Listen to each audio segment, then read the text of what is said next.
Robbie's in. Always early, mate. Always early. How you doing? Let's have a look. Open up the chat box. Doorbell goes each time people come in. Let's just have a quick look. So, I'm going to pin. Sally Ann's here. Pin the video. How you doing, peeps? So if you just type hello, if you're in, I can see we've got Robbie and Sally Ann. You don't need to put your video on if you don't want to.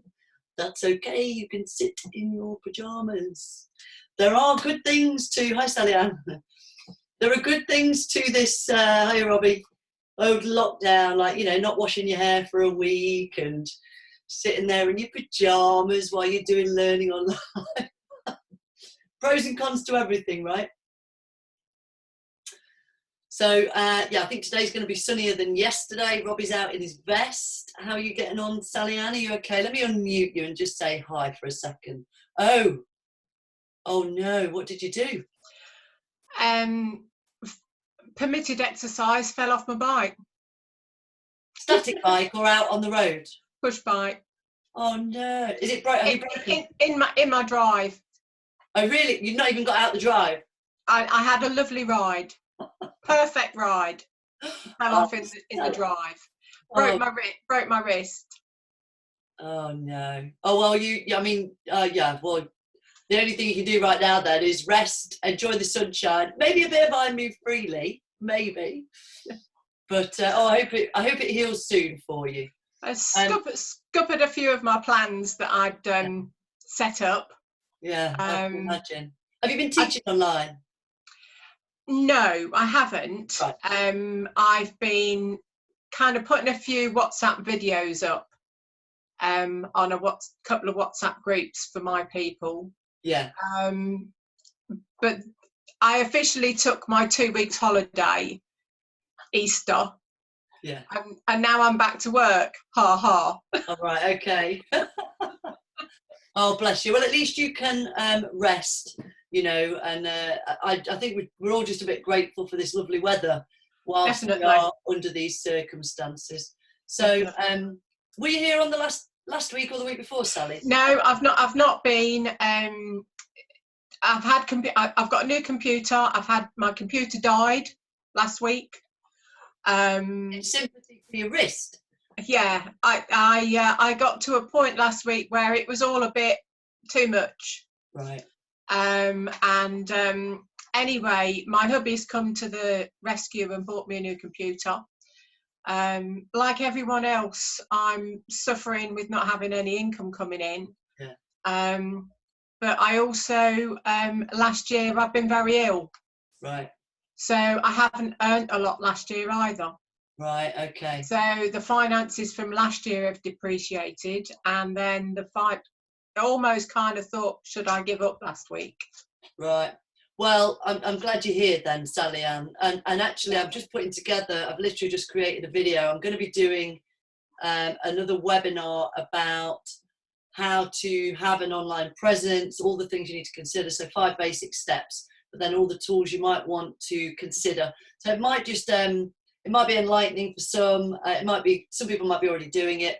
But I'm just putting that together. So give me a nudge. I love all your stuff. You know that. You know I love you like everybody else. Yeah. But obviously the thing for me at the moment is finance. Right. Okay. And that webinar's free. It's free. Yeah. So I mean, last week, the week when you started this business, I couldn't get on, but now hopefully I can join you. And I'm scouring the internet with my right hand on stuff that I can do. Brilliant. And I'm still keeping active. I like the way that you put the stuff this morning on the email, because in a way that's some of the stuff that I'm kind of doing, is kind of just keeping their heads up and ringing them like you would do anyway, but being in contact on a regular basis. Brilliant. Right, I'm going to mute you. Forgive me, Sally Ann. I don't mean to be rude.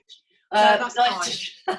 you No, can that's get away fine. in the chat box now. Right, so we've got Danny, how you doing? Vicky, welcome back. And Margaret, have you been before, Margaret? I'm not so sure. So maybe just type into the chat box if you haven't used this before.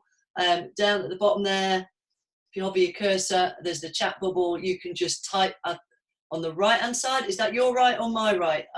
I never know how you can see me. Am I pointing to the chat box? Or do I go that way?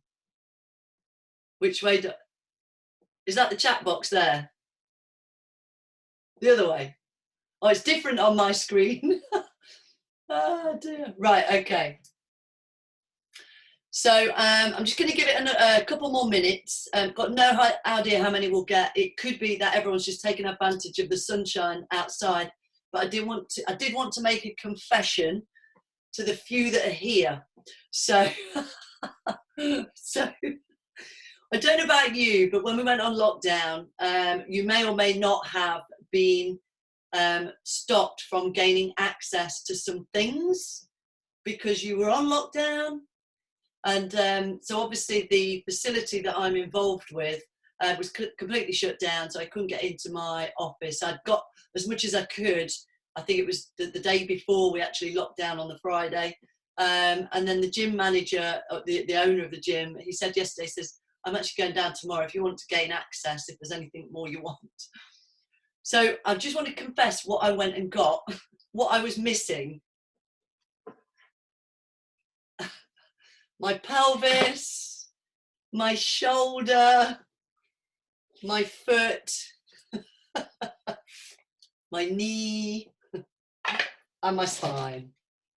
So I'm a happy bunny now because I've been doing these CPDs online. I just felt like I was missing my mini Skelly's great, but yeah, he's just not quite the same as having kind of almost life-size ones. So okay, hi Steph, how you doing? So just before I start, just to let you know, if you haven't been here before, how this works, I have no idea what's going to happen. So it's completely open to you guys to ask any questions you like. The theme is biomechanics, which encompasses human movement. Last week's session was phenomenal. We had a massive turnout, and as I say, hi Lorna, we've got Lorna from Amsterdam, welcome. So just ask away in the chat box. Have I gone the right way, Robbie? Oh, that way, in the chat box.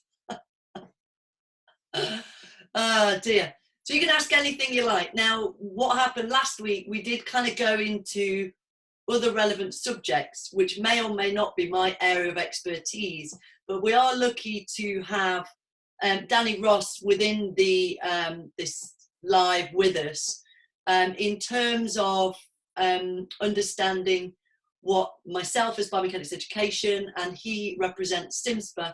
So collectively, we're all trying to understand what you need, what you want, what will help. And so it's really great feedback from Sally Ann just earlier on about some of the tidbits we're trying to put out. I think in the first few weeks, we were all in the same boat anyway. So even the people everybody was kind of looking to were kind of doing the same thing as everyone else, going, oh. Now it's kind of sort of, we're settling into that stage 3 of the Kubler-Ross curve where we're going, right, okay, this has happened. This is what we want to do to move forwards. So what I wanted to do with this particular weekly webinar was do something completely free to help people out who are craving some interaction, totally zero income, desperate to learn, and just sort of find out both what your questions are, where your heads are at, and what we can do to further serve you. So predominantly, yes, the header is biomechanics, human movement. That's my kind of special area of interest. But there's leg room, I think, depending on how many questions we get. I'm not getting any yet, so I'm giving you this speech so you can write into the chat box any questions you've got. So I'm just going to give you a moment to write away your questions, or maybe why you're here. So Sally Ann's just shared a little bit about her experience in the last few weeks. So I know I've got Biomechanics coaches in here. Some people have done my training, some who haven't. So some of you I haven't met before, some just online. Mahandos, how you doing? Good to see you from, are you in India right now? Let me unmute you, just bear with me. Are you in India right now? Yes, wait. Fantastic, welcome. We've got a real international gathering. So I'm going to mute you again, forgive me, just to keep it all clean. So just please, yeah, type any questions. I'm still not getting any questions. I want to know why you're here. You don't just want to hear me waffle on. Right, okay. Lorna says, I don't have any questions, just wanted to see if I could get some interaction. Sorry, do apologise. Inspiration from answers to other questions. Brilliant. So I have prepared little bits to talk around thoughts that might kind of then initiate questions. But some of the things that we had last week were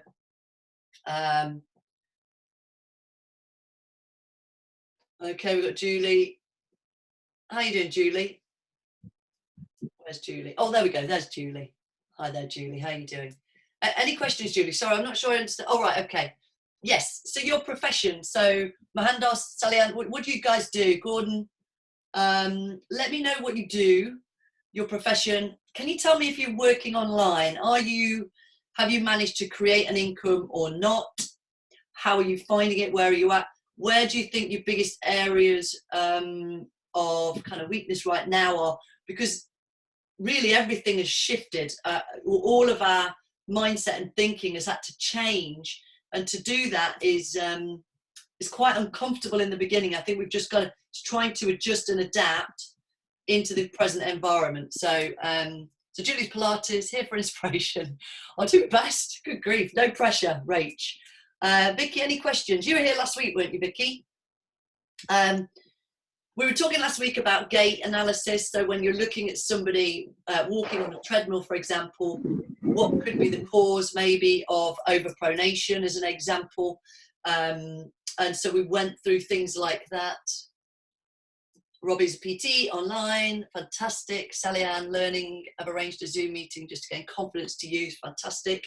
And I think that's an important part of it, Sally-Ann, is how do you deliver a practical service in 2D? Because effectively, we're kind of in 2D. We haven't got a lot of the sensory feedback or ability to touch or move around our clients and look at what they're doing to coach them. So that's a big challenge for a lot of people.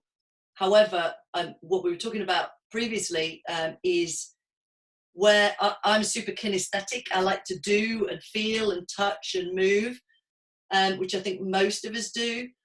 But I do feel weaker in my vocabulary skill in terms of verbalizing what I mean when I'm limited to what I can demonstrate.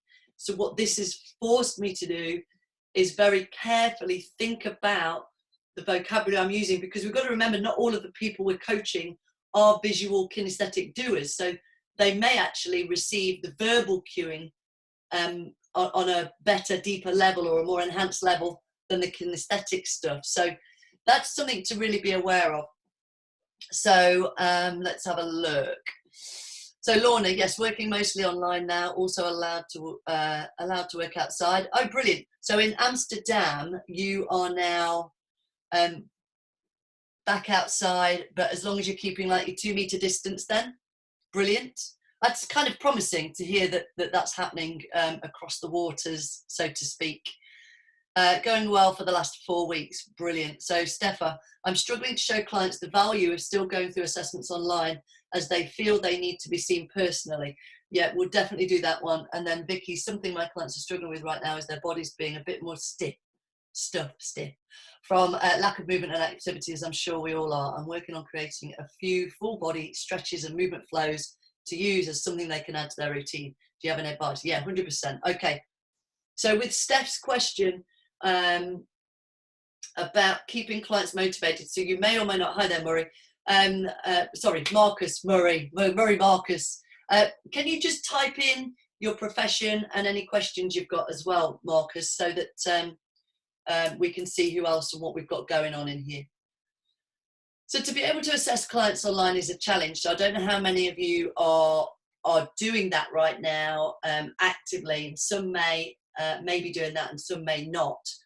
I think the way of us positioning it, Steph, is they come to us for help generally as clients. Obviously, the type of service they've had prior to the lockdown is going to look and feel a lot different to what they're getting now. So I know that Marcus, for example, is a manual therapist, right? Marcus? Physio, right, neurophysio, fantastic. So again, from a more tactile professional practitioner, and I know Robbie is a manual therapist as well, to enable our clients to shift their mindset rather than selling the service, I think is probably a way of looking at it, Steph. And it might be that what you end up with is a whole new demographic of clientele right now. But I think we've got to really look after our people and maybe show them, I don't know if you have a Facebook group or something, Steph, where you could show them, and I don't know whether you can set this up technically, if someone can film you coaching someone online, and basically it's educating them on the benefits. If you can still do some of the assessments online, maybe at a different rate, if their finances have dropped, kind of the stuff that I've been teaching the guys online in the CPDs, I've converted some of the practical courses online, but I'm only teaching the things you can actually physically do online. So for example, if you're doing a spine rotation test, okay, it may not feel as accurate. I think we've got to let go of that accuracy, Steph, and just grab hold of the point that Vicky's making. We just need to help people move better, get back to natural movements. How can we equip them with the ability to look after their bodies? And what I've been doing with a client online just recently, I've taught him how to assess his own body to empower him, so it kind of changes the focus from him needing me. If they're a client who's experienced your full Biomechanics Coach assessment process, they understand that value. That's why they buy your skills, they pay for your time.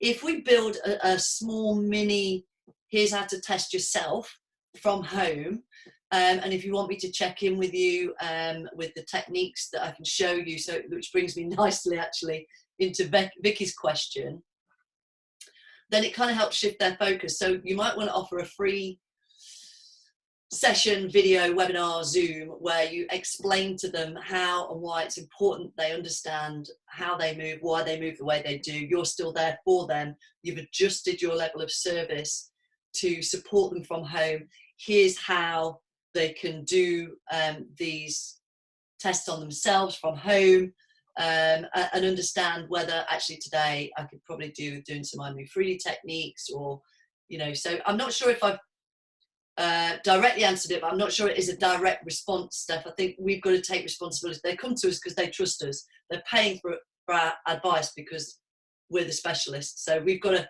the challenge for us is to shift our thinking to then enable them to shift theirs by coaching them on how to do that.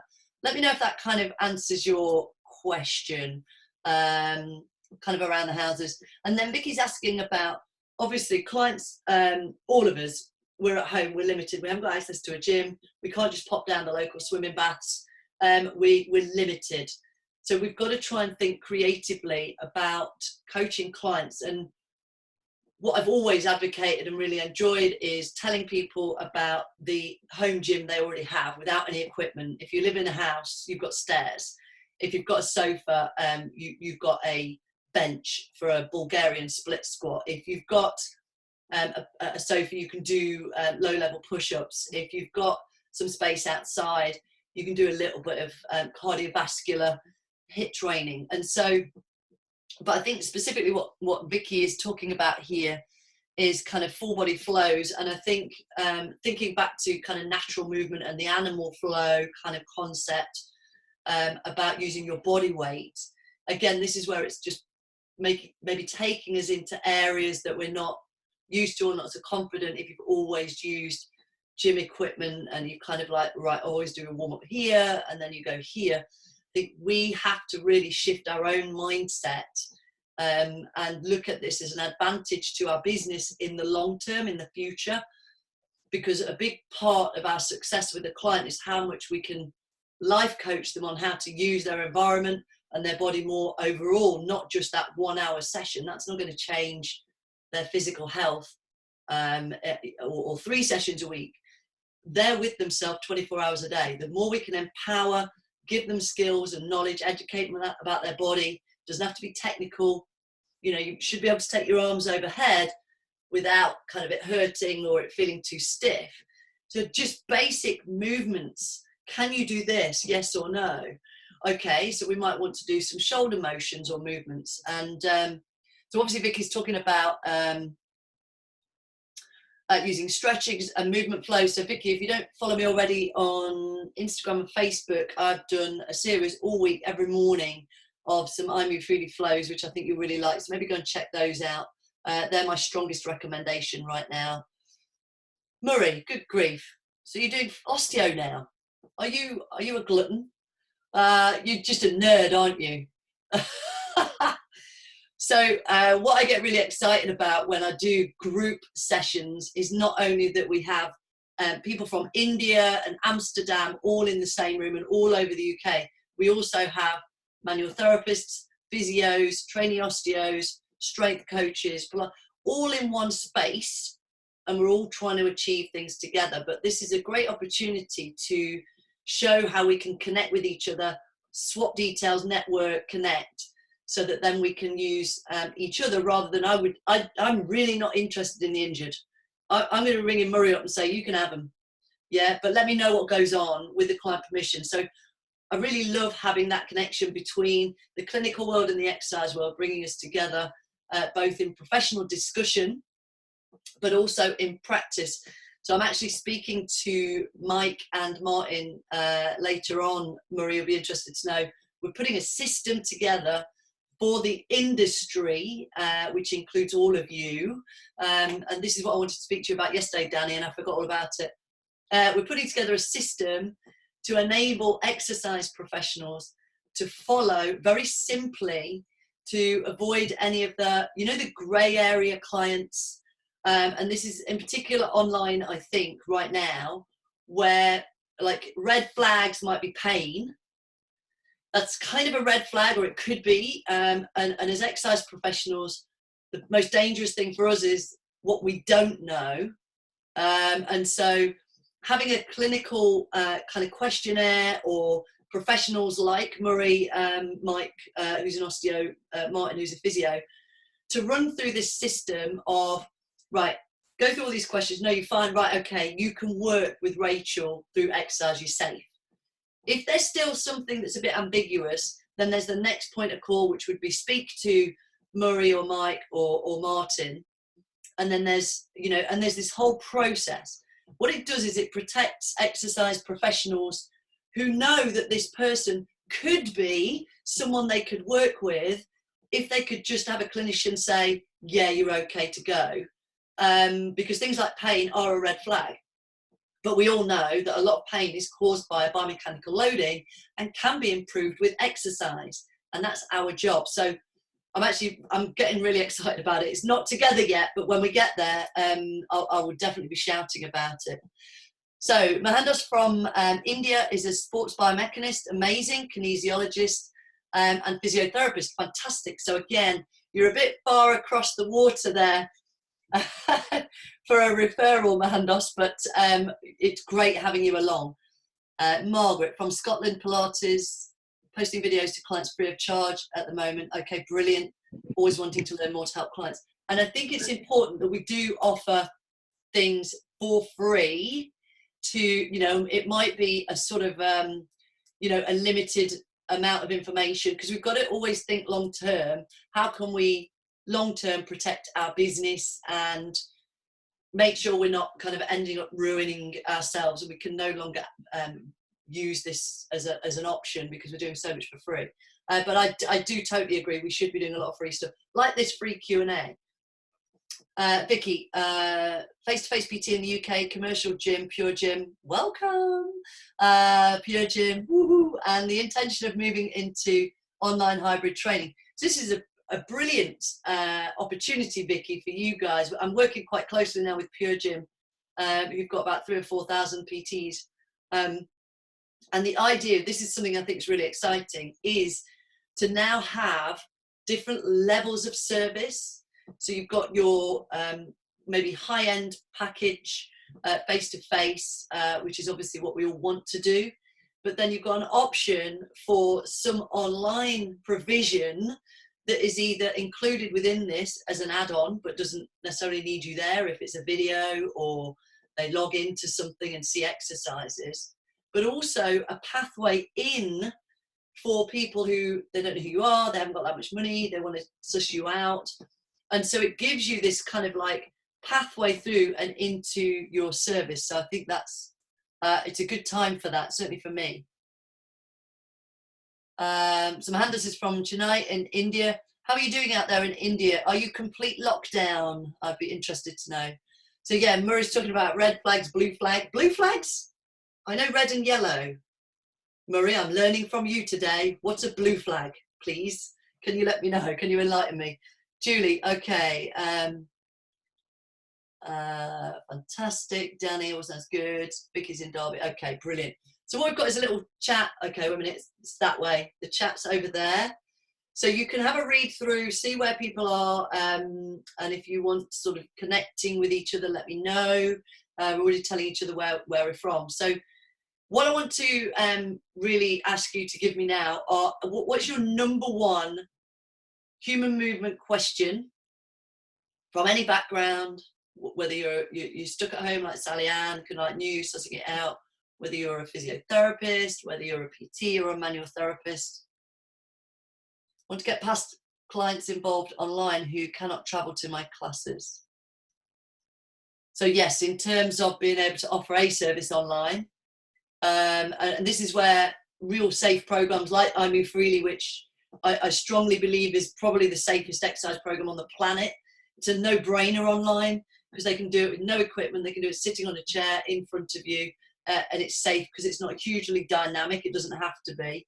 So that's a really great option. So Debbie's in Hampshire, PT and a manager of a ladies only gym.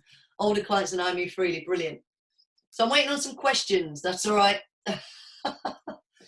Otherwise, I've got, just in case we didn't get any, because I know what you lot are like. Let's have a look. I wanted to, so some recommendations and for you is there's a biomechanist by the name of Katy Bowman, and if you haven't come across Katy Bowman, she wrote a book called Move Your DNA, and she does a podcast, and I'm a massive fan.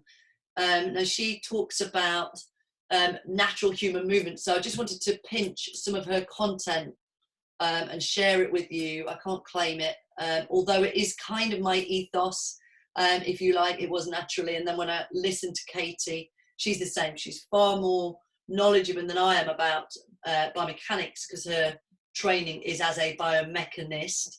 So her training is kind of a high level degree kind of level. And so ultimately what we do within biomechanics education and her what she advocates is understanding mechanical causes of modern ailments. So when you think about the evolution of us as humans, hundreds and thousands of years, all we've done is interact with our environment in terms of walking, climbing, foraging for food, squatting on our haunches to relieve ourselves. And it's really in the modern day where the concrete technical lifestyle has surrounded us, if you like. And so our body is now trying to fit this environment. So she and I have this synergy about trying to say to people, you know, if we're going to sit at a desk for any period of time because it's our job, that's the modern day, what can we put in place? What can we do to really reduce the degradation of our movement quality? So it goes back to what Vicky was saying, what Sally Ann is talking about. You don't need necessarily to have any specialist sort of area. I Move Freely might be a more specialist thing if you want to do that kind of workshop.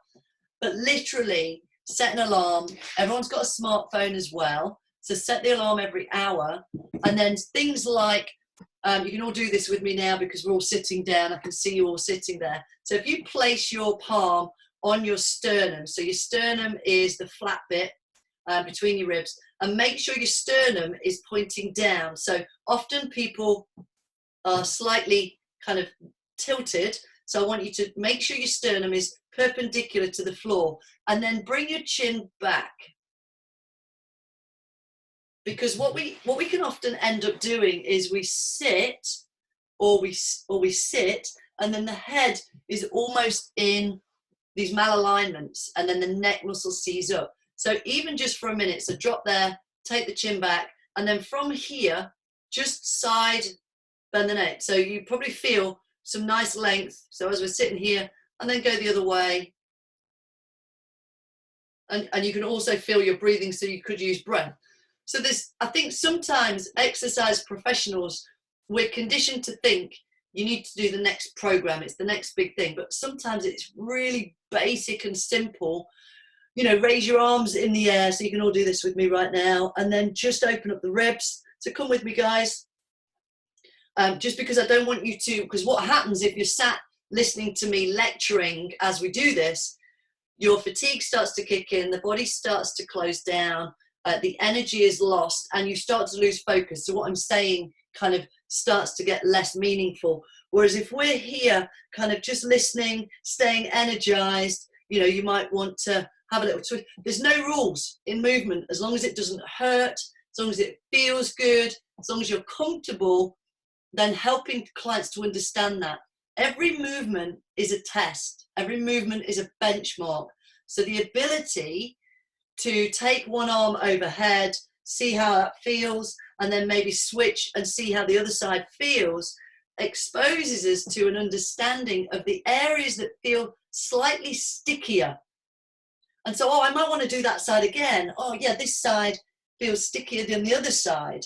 Yeah, and then you might turn around, hold onto your chair, keep the hips in front, and just see how that rotation feels. And you can do the same in the other way. So Sally Ann, Vicky, to your response to your questions, it's super simple. And Katy Bowman is a massive advocate of this kind of conscious thinking. So, but none of this replaces medical advice, and it shouldn't be used as such. So for clients who are experiencing pain, symptoms, that's where I think we've got to be careful when we're providing an online service. That's the biggest kind of risk, if you like, rather than ideas. Ideas, I think, are endless. It's just imagination. There's loads of stuff on social media. The Her Spirit app that I'm involved with, we're running out loads of live classes, from strength to cycling to cardio to breathing. There's loads of information out there. But I think it's about the quality of the way we communicate it, education, and then the simplistic nature. People need simple. They need us to just say, look, just move. Well, what do I do? And they want reps, they want sets, they want a program. So it's like, think about cleaning the windows, hoovering, gardening as movement nourishment. So another favorite term that I like from Katy Bowman's work is sort of movement nourishment. And so the fact that, you know, I imagine everybody now going back and teaching people, we're going to be arguing over who's going to clean the windows, you know, like who's the one that's going to get to work their shoulder and then do the other way, and the other, you know, who's going to be fighting over doing the sweeping and the hoovering. That is all about nourishing movement. We don't do these things with joy and appreciation for moving again. Shoes, I know that she advocates trying to move away from heeled shoes. It is an immediate process, but in terms of thinking about when you wear a regular shoe, so somewhere between 1.5 to 2 inches is a regular shoe heel, which is going to shorten your calf and change the angles anywhere between 20 and 40%. So in terms of degrees, 20 and 40 degrees. So if you imagine that as a concertina through dorsiflexion, the knees through the hips get shunted forwards, and this is all quite subtle, but the chain effect through the system, and then in a descending fashion from the hips If the hips become static, then that as well can influence the forces going down. So you've got this whole application of force through the body. So trying to understand all of that can be complex, but it can also be really simple when you think about just natural movement and trying to understand how do we help people move better. It doesn't have to be complicated. I think it's our skill as a coach and a communicator that really plays in. So yellow flags are psychosocial. I want to know what the blue ones are. Marie, what are the blue flags? She does, yes. So Ella has talked about Katie's also got alignments matter, which is also brilliant. And she talks through it on a podcast with her colleague Danny, I think her name is. They have some really good chats. Anyone else sound like a glow stick? Yes, we could do a glow stick doing all of that. Perfect. Done a few videos like this for my clients. Fantastic. Another thing she talks about, and this really took me, this was a couple that I've listened to this week, and this kind of, when she said it, it kind of made sense. But because I work predominantly with a confidence around neuromusculoskeletal movement and habits, what hadn't occurred to me is your eye muscles, for example. If you think about all the muscles of the eyes, and they are now very much focused on the distance between your head and the screen you're looking at. And we don't think of exercising our eyes. So you've probably had that sensation when we talk about square eyes, when you've been looking at a screen all day. Whereas if you were to take the idea of cross-training your eye muscles, so if you look away, I mean, if you've got a window, or Robbie, you can look out and then try and focus your eyes on something that is 300, 400, 500, 600 meters away, you're changing the focus and the movement of the lens and everything that's going on in your eyes. You're cross-training your eyes, which is why stepping away from the screen feels so great. You go out and you want to step outside and look at the sky and the birds and everything else. So another concept is cross-training the heart, which I do know a bit about in terms of heart rate zone training. I know Lorna will know a bit about this, whereby we need to make sure that our heart is trained, cross-trained through all of the zones to enable us to burn both fat and sugar and utilize our metabolic system in the most efficient way possible. That doesn't necessarily have to be specific to a 5K run. That could be while you're gardening, while you're cleaning windows, while you're picking the kids up, you know, all of the things that we can do right now, so that we are cross-training our heart, our body, our eyes, our mind. So, you know, you've got like stimulation here right now is one way of training the mind. Cross-training that would be meditation. So I really like this, the kind of ethos that Katy uses. Some of her concepts may be perceived as extreme, but she's very vocal about not saying that we should all sleep on the floor, you know, on rough terrain and get rid of our shoes. She's not about that, although I think that's what she does with her family. So I just thought that was quite an interesting, it kind of goes to a lot of the things that you guys have been bringing up here about what can I do, how do I help them move better. I think just bring it back to basics. Maybe ask them to show you what they've got in their house, in terms of ask them to literally walk around with their phone, and it might be that you see something that they wouldn't have thought of that you could use as a bench or a height position to do a lunge or move on or press over, or even something that they can do or use as part of their movement nourishment, if you like.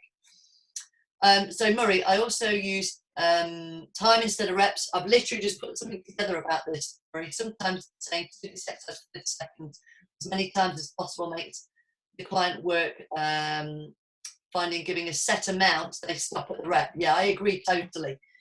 One of the things, I don't know if you've ever heard of, let me type this in, a book called Body by Science by John McGuff and John Little. It's a very cheap book. Books are normally quite expensive. But in that book, they talk about the concept. They've done stacks of research. They've got a gym facility they've had for 13 years. And every member that's joined their gym has been a case study for the research into their model of training. Now, they controversially advocate it as a 12-minute workout. And at the time when I read it, I was in Cyprus on holiday, where they have them little gyms with, like, all they've got is 2 7K dumbbells. And I actually tried the program, and I couldn't walk for a couple of days. And I actually did it the other day, and I've got DOMS today. So I'm actually doing a post about it. And what they advocate is between 3 and 5 body movements.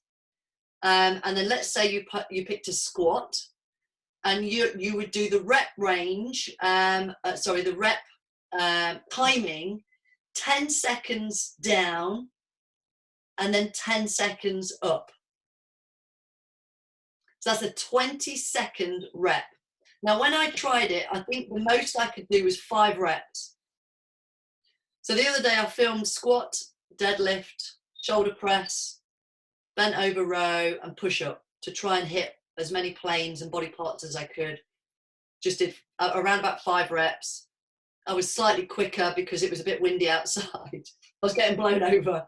And then the idea that what you're doing is you've lowered the rep range. So in terms of safety, maybe if you've got older clients at home, to slow the rep range down, again, you've got to be careful with that. But in terms of less reps on the joint, I like it for that. And in terms of right now, if they're lacking resistance equipment, using body weight and things at a much slower rep count, can really up the ante of time under tension, which is a little bit of what someone's giving me a ring, bear with me to get rid of those, which can really enhance and feel quite different, even to somebody who's trained in strength training. You try that. I would try it first before you teach it. Have you tried that one, Lorna? Okay, let's just go back. Brilliant. Sally Ann, I used to work with health. Encouraging joint movements, yeah, and the way they move. Thank you, Sally Ann. Murray, red flags, blue flags, sometimes the red flags. Hospital. Steffa, doing my heart range training at the minute. Yeah, good. And then Murray, stopped the weights due to lack of weights and started functional movement days. So yeah, I mean, the TUT training, but have you ever tried a 20-second single rep squat? That's the question, Murray. So maybe try that. Squat, deadlift, bent over row, push up, and then if you've got something you can press overhead. You can obviously use whatever you've got. If you've got water bottles filled up. And then Mahandos over in India is saying mostly use functional movement. Brilliant. Calisthenics, yes, they've kind of come back around in terms of they used to be fashionable 40 years ago when I started out, and then they've come back around, as most things do. So you've done it before, Murray. Yes, I know. So I think one of the things we do know as human movement practitioners collectively is the body will adapt and it will change, and it needs new stimulus to continue adapting. So I mentioned last week about Tim Gabbett, who came over from either Australia or New Zealand, delivered a workshop on load management, and he talked about the concept of, we think of load as kilos, but load also equates to reps, sets, it could be time, it could be distance, it could be a whole plethora of things. And then collectively over a day and a week and then a month, you have this collective load management. One of the biggest contributors to injury is a lack of load tolerance. So what we have the opportunity for right now is to use the concept of base periodization. So what I'm talking about is preparation, periodization for movement while people are limited, to really condition and prepare the joints, the soft tissues, the movement quality and patterns, ready for when we get back to maybe accessing our regular sport or gyms, for example, and then we can begin that great process again of using the added influence of equipment and sport and activity that we're normally used to. So I see this as a really good opportunity for that. Mahandos is talking about concentrate on anti-gravity muscles. Yes, I love that stuff. Murray, pistol squats, the lockdown challenge. So are you there yet? Or is that what you're working up to? Right, okay. So if you're not familiar with the pistol squat, it's basically a one-legged squat, but right down astragalus, A to G, so all the way down to the floor, to your bum to touch your calf, and then back up again. Mohandas is talking about posture. Yeah, so again, something else I wanted to talk to you guys about from Katy Bowman stuff, which, Mohandas, thank you for that, because you reminded me, is definitions. And again, I think this helps us all in terms of coaching online, and then even when we get back to, yes, I know that feeling. I've been there as well.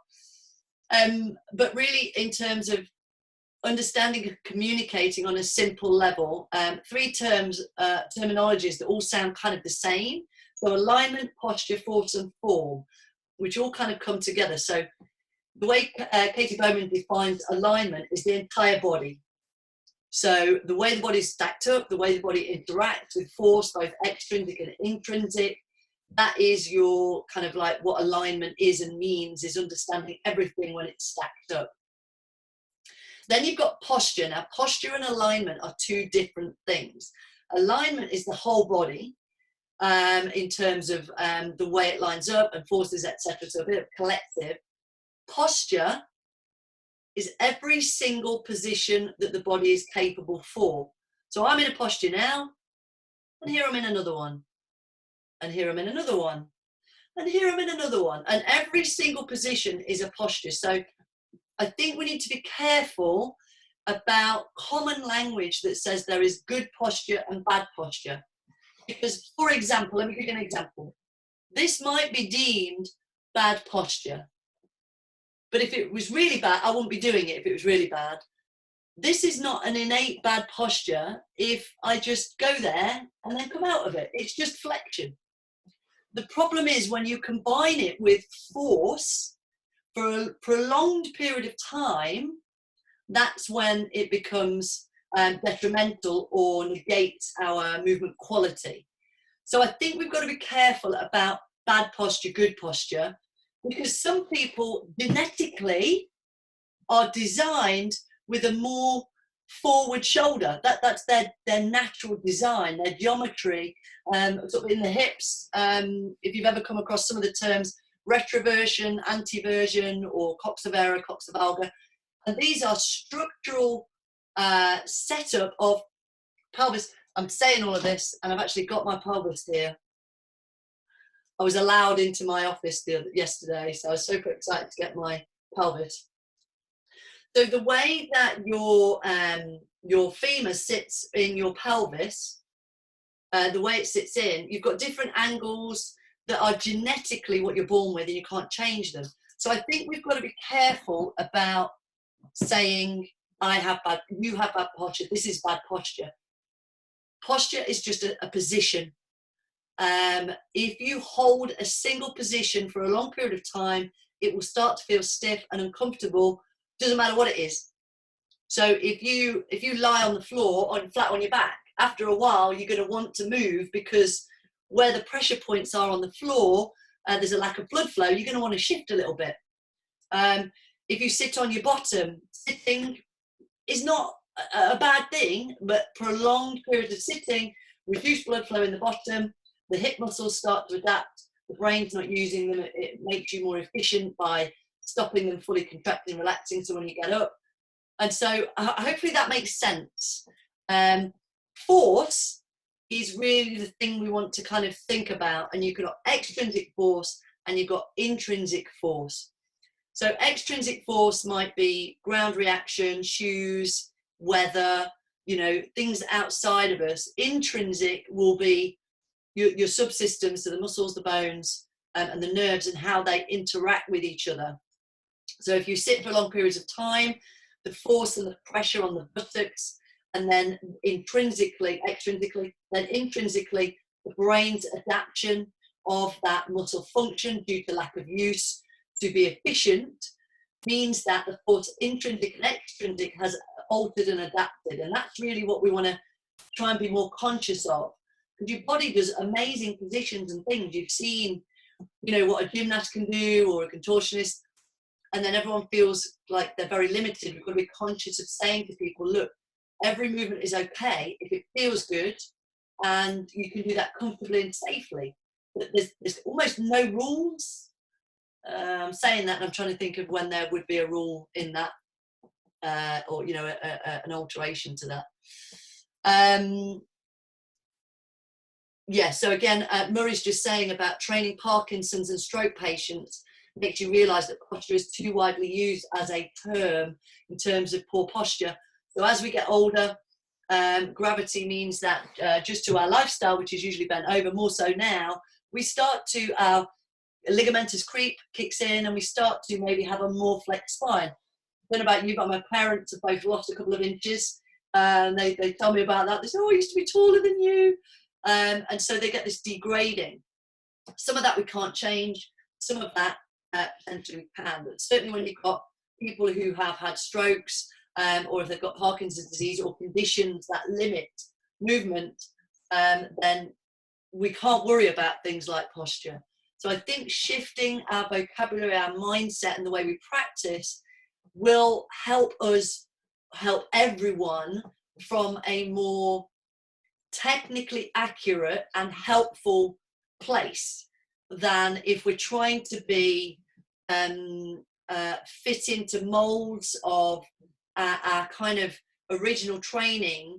And just to be fair to, because I don't know everybody who's in here, your backgrounds, if you're coming through level 2 to level 3, there's a reason you have to do level 2 before you do level 3. And you realise when you get to level 3, oh right, okay, what you didn't know at level 2. And then you get level 3 and you, yay, I got my certificate. And you go out and you work with human bodies and you go, oh, they don't look like the technique I'm supposed to be coaching. Is that me? Is that them? And then you do level 4 or other training, and you realise that what they told you wasn't a lie, it wasn't not true, it was at that level conceptually to allow us to process it. And that is why we're encouraged to go on and do CPDs and get deeper level of understanding. So if it's starting to feel like I'm shifting your paradigm, don't be concerned. Let me know if you want to speak afterwards. But I'm just trying to kind of expose people to different ways of thinking about the body and human movement. I'm aware of my level 3 training was 30 years ago, and everyone should have their knees here, their toes here, their spine here. And, you know, and I thought, oh, this is easy, this is great. And then I used to teach classes where everyone was completely different. So it's the same for all of us. I know that the clinicians in here, so Mohandas and Murray and the other guys, will say the same, even from a clinical perspective. It doesn't get easier when you have a different sort of level of training. So Murray's obviously going on and doing another degree in a clinical practice, and so he can advocate, even though he's done that previous training. It's never completely enough. You're always going to have things that make you guess and wonder, am I doing the right thing? But you're just enhancing your knowledge, deepening your level of understanding of a complex organism, that every single new person you meet is a completely new set of variants and movements and structures and design and life history. So I don't think it gets any easier, does it, Murray? I think you just have more options and the ability to rule more things out. Would that be the right way to maybe? So yeah, Murray was a PT to begin with and in the army. So yeah, just a bee sting. So that kind of military idea of just hammering people. And so he's obviously gone on and educated further. Another word I just want to go through as well. Please ask any questions, by the way, because I realise I'm just talking, but nobody's asking any questions. It's supposed to be a Q&A. So we've done alignment, whole body. Posture is just a single position. Force, you can have intrinsic and extrinsic force, which is a combination of outside elements and intrinsic elements. And then form. So form is almost like technique that you might consider in terms of exercise. So this is again from Katy Bowman's podcast, where she kind of describes the idea that good form could be a detrimental posture. And I want to give you the example that she gave. So for example, let's say in a relaxed position, I'm here Can you see that? I'm here. And then you're my personal trainer or my coach, and you want me to strengthen the back, or you ask me to stand up tall. And so I squeeze my scapula back, which is now a good posture, right? Actually, my scapula are too close together for my arms to go overhead, because I've now stood upright, pulled my shoulder blades back, which is good form. And it's just another variation on posture. So I'm just playing devil's advocate. I'm not saying we shouldn't be coaching movement and form and posture and all these things. I'm just trying to create help have a discussion. I'm open to being challenged, by the way, around language and the importance of language, which actually goes back to every question we've had so far. So Steph's question about helping clients online who don't want to do it online, you know, it's simple. Well, either get rid of them and get them back when you come back, or no, it's not that crude. Offer a different service, or we use our vocabulary to educate them on how this could be helpful in the meantime. It might be worth, Steph, just a thought that came to me. Is it because they can't afford it and they're embarrassed to say, I can't afford it? I don't think anyone's embarrassed to say they can't afford anything right now, but maybe they feel a little bit uncomfortable saying that. Vicky was talking about helping clients to move better. And so again, using our vocabulary to allow them to understand that movement is just good, just general movement around the house. Why don't you look for jobs? I think most people have got now a nicely mown, trimmed garden outside. The houses are getting painted, and enable them to understand and appreciate that is movement nourishment. That is exercising their body. Exercise is actually a false replacement for a lack of natural human movement generally, unless you're in the bodybuilding world or the sporting world. So kind of having that awareness and helping clients understand that can often help them appreciate, oh, I never thought of it like that. And actually you can serve them better and more simply online and through these mediums. And then they don't feel like, oh, you know, I was really missing the gym. It's like, look, you don't need the gym right now. We can go back there. But right now, it's about nourishing movement. Murray, again, something that puts him, not everyone is, as you mentioned, biomechanically, anatomically made, same as another person. Absolutely. You have a foot position at 12 o'clock and yet another naturally at 5. So, yeah, a great example is probably myself as one, is being femorally anteverted. I believe my shoulders are similar in terms of structural geometry.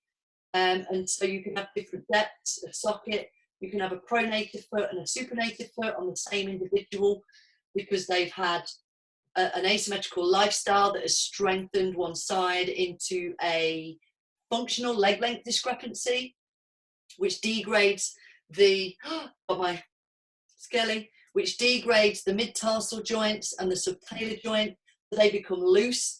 So you drop into pronation more easily from the hip, and this kind of wears down. You get a flatter foot, so this is then deemed propensity to pronate, whereas the other one is fine because that's the short leg, the force coming down from above. So Murray's absolutely right, but actually genetically you can be given different length ASIS.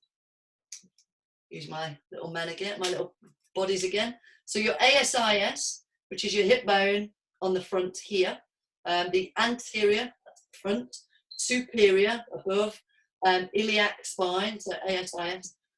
And I've seen on cadavers, one side, on one human, it was 26 mil, and the other side it was 14 mil.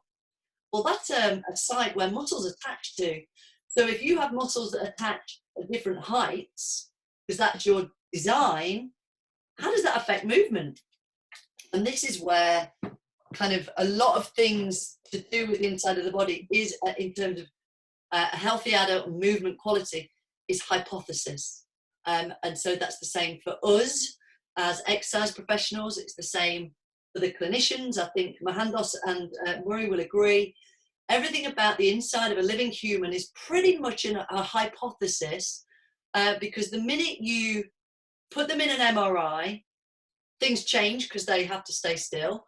Open them up for surgery, everything changes because the blood flow and everything else has changed. It's never quite an accurate, we don't really know. So it's about research tried and tested, which is where research is so valuable. Well, if we do this, this generally happens. That's as good as we've all got, really. I'm trying to make this as a comfort blanket for everyone. I'm not sure. It was my biggest comfort. Coming from a non-academic background, having a low confidence many years ago in my skill and my ability to retain technical information, when I went in the cadaver labs, I got so excited when I saw 5 quads, 6 quads, triple-headed biceps. I was like, we're not all like the books. So that relieves me of some of the pressure I was putting on myself to remember it all. So yeah, totally agree, Marie. Steph, don't think it's affordability. It's possibly showing the value they'll receive. You've got to create the value, adapt your service, create a different service, maybe something cheap, low cost, a private Facebook group for invitees only, your present clients. You can do a little video every morning, and it's £5 a week, a month, whatever, to subscribe. For those who want something in the meantime, at least you're serving them. Yes, Marie, it can be down to, so talking about, again, differences in clients, injury history, operations, so knee implants, hip implants, broken bones, metal plates, pins and things, they're going to change what we see. And then Murray has posted a link to a great article. Thanks for that, Murray. A good article on variation in pelvic morphology may prevent the identification of anterior pelvic tilt. Oh, that's a whole other subject. So click on the link, download it now, because when we disappear from here, we lose all that chat. So go and copy that now. Thank you, Murray. Mahandov said, everything based on musculokinetic change, pelvic positions are based for all activities. Yeah, we've got to, we can certainly assess an individual area. So for example, just to give you, to go to Mahandav's point, I can do a manual test on you to test the mobility of your subtalar joint or your mid-tarsal joint. I can kind of like move them around and feel whether you're loose or stiff or somewhere in the middle. I can do an isolated test. So I can say, you have a propensity to pronate, or you've got a stiff foot, you're a bit more supinated. But what I need to do with that information is put it together with all the other tests and knowledge I have about your knee. I'm just showing off all my skellies that I've managed to get yesterday from lockdown. Your shoulders, your spine, your hips, because they all react. So this alignment that Mahandavs is talking about, we need to understand everything. So every test and every exercise, you need to take into account the whole person. Even if you're doing an isolated shoulder test, for example, Murray, I know, or Mahandavs, that if they're treating somebody and they've got a sore shoulder, they're not just going to say, oh, move your shoulder like this, like, can you do that? They're going to be analysing how well they do it. If they tip over, if something else happens, does it hurt, for example? And I think we as exercise professionals need to be mindful of that as well. And we probably do a lot of it instinctively. Somebody moves, you look at everything, you look at where the feet are, the hips are, you stand back, you're analysing. So we're kind of doing that. And so let's just have a look. Let's just have a quick look. Got a hand up. Julie is doing a thumbs up. Thank you, Murray. Vicky, I've got to shoot. Yes, I'm going to bring it to a close now. You're very welcome, Vicky. See you next week. Please bring your questions. So before you go, I've got a question for you from Danny. And just before I let you go, and then I'm going to let you go, guys, because I'll bring it down. Here we go. We've got Danny here, who I'm involved very heavily with SIMSPA. Now, SIMSPA are now the whole of the UK's governing body for participation practitioners, sports coaches, PTs, etc., etc. Not yet manual therapists, but maybe down the line. So if you are in the exercise professional world, you need to go to the SIMSPA website. SIMSPA are the Chartered Institute for the Management of Sport and Physical Activity. Whilst I'm typing it in there, Now they are going to great lengths to, thanks Danny, so the link is also in the chat box. Please go and grab that now. If you're not a member already, you need to be a member. These guys are literally, Tara Dillon is leading this team like no other leader I've ever known, just phenomenally. They're raising the standards in the industry. They're giving us amazing information and education. They've come to education providers like myself and said, what have you got that's free, low cost, accessible right now for you right now? Hence, starting this Biomechanics Q&A. They're putting CPDs on the good quality content that we're putting out there. They're checking them out so you can get CPDs for these. And then two things. Number one, they've developed a chartered status that the Queen has said, so it's got the Majesty's stamp, to enable us to raise the level and quality and recognition of personal trainers alongside Mohandas and Murray and these guys. So we are on a level of common ground in terms of perception of how we can help. So you must check out this chartered status. They were going to launch it this month, but I'm imagining it's going to have been pushed back a bit due to lockdown. Danny says there's a results hub, so when you remember, you get free content. There's about, am I right in thinking there's 2,000 CPDs on there for the entire sector, so they can support you to be the best version of yourself, chartered practitioners and managers to recognise the outstanding people in the sector. So the idea of chartered status is for, you've probably heard of chartered physiotherapy, chartered accountancy, etc. It is a process where you cannot get your PT certificate today and be chartered. You can't do that. Prior to this chartered status, you could be a level 3 PT 30 years ago, a level 3 PT today, and the recognition is the same. And there's a problem with that in terms of quality of service at that point. So the chartered status you can only apply for when you've been in practice for a certain period of time and you have the ability to provide enough evidence that you are providing a duty of care, you've got evidence of testimonials, you've got referrals, references, and things like that. So definitely check it out, because it will take a little bit of work to put everything together to then apply for chartered status. I think it's a no-brainer. I think it's amazing. It's exactly what the industry needs. It's been screaming for this for years because the government is telling everyone, go out and get moving and exercise. And we are the least educated, or the least, recognised, maybe educated as well, I think, to some degree, in our base training. So the fact that we now have SIMSPA really spearheading for us the ability to start to be recognised, insured, qualified, remit, qualification, CPDs, recognition, the stamp, so that over time there will be hopefully a big campaign to educate our participants and our clients. If you want to see a PT, make sure they're chartered. So definitely check that out, but I'm going on one now, aren't I? Sorry. Okay, so the question for you is, SIMSPA are asking about, they've got this PT hub, and one of the big things is people are asking for research and evidence-based. What research do you want? Do you want it, they've got mental health, exercise, kind of strength and conditioning, or something else? So we did this the other week, and a lot of people were saying they want evidence-based, they want something solid. What do you want? About what? From what area? What industry? So Debbie said, Debbie says she looked at the chartered status, I assume you mean, and she thinks it said you can do it now and it's £200. Can you clarify, Danny, if that's correct? Thank you for that question. That's brilliant. So Danny's put his email address in there because yes, Danny, yeah, Lorna is one of my biomechanics coaches in Amsterdam. So if you want to link up out there, that would be a great link. Definitely email him, Lorna. We've got somebody in it. Well, let's have a look. Yes, so I think that's everything. So I'm aware that I'm just tipping over time. I could talk all day because I love seeing you guys. I'm talking my other half's ears off, so, but it's not the same. I want to talk this stuff, so I'm going to save myself for every week.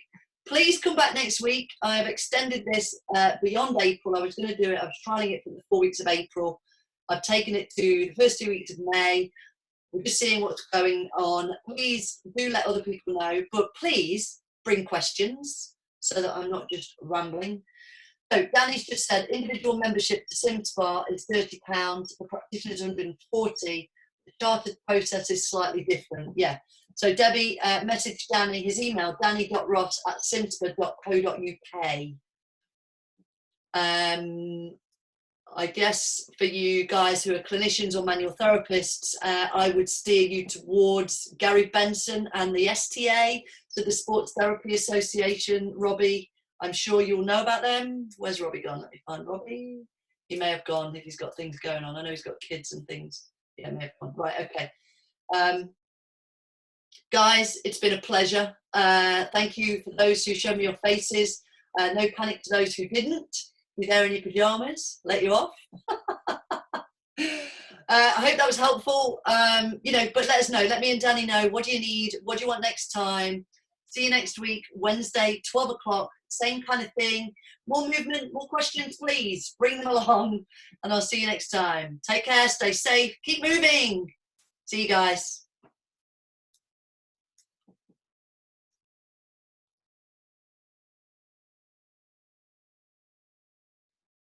Thanks, Murray. Yeah. Brilliant.